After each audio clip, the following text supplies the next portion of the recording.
বলখালীতে সামাজিক সংগঠন পূর্বাশার আলোর পক্ষ থেকে ৩টি এতিমখানায় মৌসুমি ফল বিতরণ করা হয়েছে।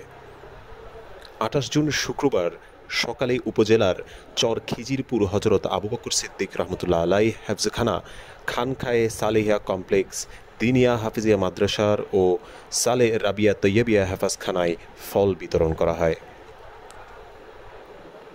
সংগঠনের কেন্দ্রীয় কমিটির সাধারণ সম্পাদক শাহ আলম শিকদার এর সভাপতিত্বে ও ওমর ফারুকের সঞ্চালনায় অনুষ্ঠানে প্রধান অতিথি হিসেবে উপস্থিত ছিলেন উপজেলা পরিষদের ভাইস চেয়ারম্যান মীর মোহাম্মদ নওশাদ।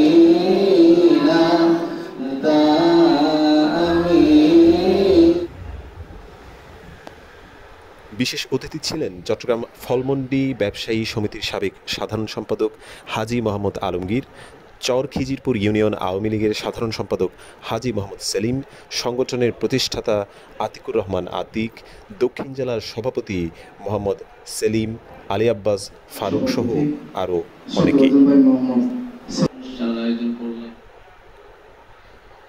পরবর্তীতে পূর্বাশার আলোর পক্ষ থেকে ফল বিতরণ করেন অতিথিবৃন্দ।